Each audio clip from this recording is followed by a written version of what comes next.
मी आजही खरं तर भरत शेठ गोगावलेस यांचं पालकमंत्री झाल्याबद्दल अभिनंदनही केलं. आता मंत्रिमंडळाची बैठक सुरू होण्याच्या आधी सुद्धा आदरणीय मुख्यमंत्री महोदय, आदरणीय उपमुख्यमंत्री महोदय फडणवीस साहेब, शिंदे साहेब आणि आदरणीय सुनेत्रा काकी, मंत्रिमंडळातील इतर सहकारी यांच्या उपस्थितीमध्ये मी खरं तर अभिनंदन केलं त्यांचं गुच्छ देऊन.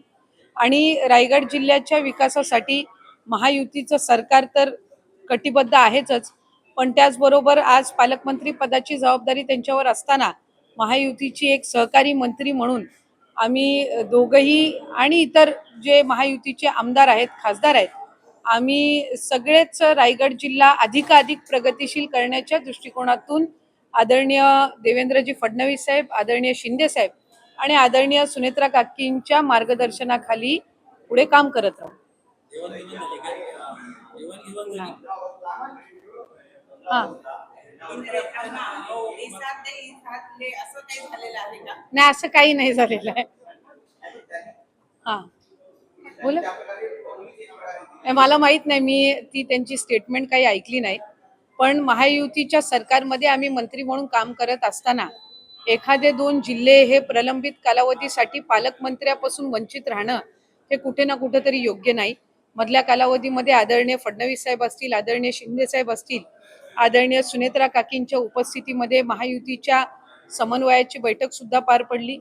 आणि त्याचबरोबर आदरणीय खासदार आमचे प्रदेश अध्यक्ष तटकरे साहेबही त्या निमित्ताने होते. उदयजी सामंत सुद्धा होते. आणि या संबंध याच्यामध्ये कुठे ना कुठेतरी त्यांनी ती इच्छा व्यक्त केलेली होतीच, प्रामुख्याने अग्रेसरपणाने केलेली होती. मी सुद्धा पालकमंत्री म्हणून महाविकास आघाडीच्या सरकारच्या कालावधीमध्ये काम केलं होतं. पण दुसऱ्यांदा ज्या वेळेला महायुतीच्या सरकारमध्ये गेल्या टर्ममध्ये कॅबिनेटची मंत्री झाली, त्यावेळेला ते पद पालकमंत्री पदाचं शिवसेनेकडे होतं. म्हणून राष्ट्रवादी म्हणून आमचा आग्रह होता की संपूर्ण कोकण विभागामध्ये एखादा तरी पालकमंत्री पदाची संधी ही राष्ट्रवादी काँग्रेस पक्षाला मिळावी.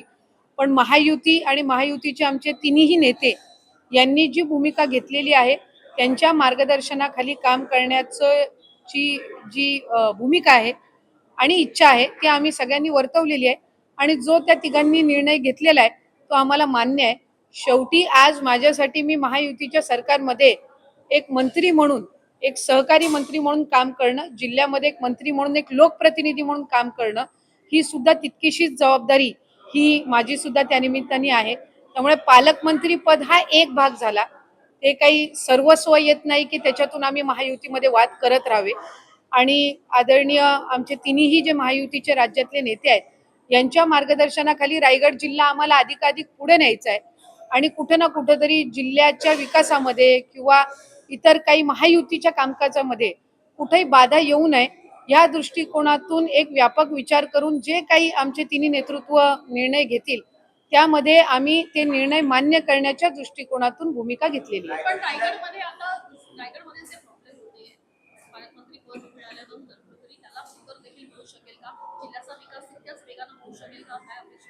खरं तर रायगड जिल्हा हा अतिशय गतिमान पद्धतीनं विकसित होणारा जिल्हा आहे.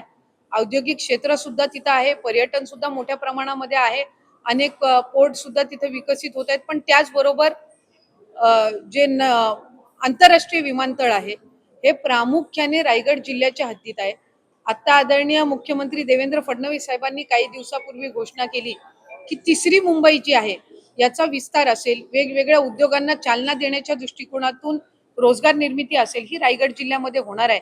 आणि अशा सगळ्या परिस्थितीमध्ये आणि विशेष म्हणजे पर्यटनाच्या दृष्टीने पण महत्वपूर्ण आहे, पण त्याचबरोबर पावसाळ्याचे दिवस आहेत, आपत्कालीन परिस्थिती सुद्धा अनेकदा आम्ही या 3-4 वर्षामध्ये तिथं अनुभवली.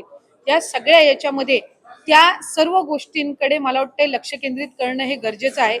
एक पालकमंत्री पदाच्या विषयावर अधिकाधिक आम्ही त्या ठिकाणी जिल्ह्याचं राजकारण घुटमळत न ठेवता ते प्रगतिशील दिशेने आम्ही नेलं पाहिजे. आणि ह्या दृष्टिकोनातून आणि मी म्हटल्याप्रमाणे सर्वस्वी अधिकार आम्ही तिन्ही नेत्यांना दिलेले होते आणि त्यांनी जो निर्णय त्याच्यामध्ये घेतलेला आहे तो आम्ही मान्य केलेला आहे.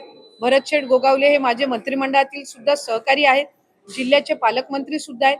त्यामुळे जिल्ह्याच्या हिताच्या दृष्टिकोनातून आम्ही साधारणपणे विकसित रायगड व्हावा या दृष्टिकोनातून आम्ही पुढे एकत्र काम करत राहू. माझ्या वतीने किंवा माझ्या पक्षाच्या वतीने आदरणीय तटकरे साहेबही आहेत, माझ्या पक्षाचे जिल्हाध्यक्ष, इतर सर्व मंडळी सुद्धा आहेत. आम्ही साधारणपणे ही भूमिका घेतली की राजकीय इच्छा असणं, या सगळ्या गोष्टी असणं हा एक भाग झाला, पण जिल्हा कुठेही मागे राहू नये किंवा विकासापासून वंचित राहू नये हा व्यापक विचार हा एक लोकप्रतिनिधी म्हणून आम्ही कुठेतरी करणं हे अधिकचं महत्त्वपूर्ण आहे आणि या दृष्टिकोनातून ते आहे. त्यामुळे माझी खात्री आहे की त्यांना पालकमंत्रीपद मिळालेलं आहे आणि विकसित रायगड करण्याच्या दृष्टिकोनातून आम्ही सगळेच जण मिळून काम करू.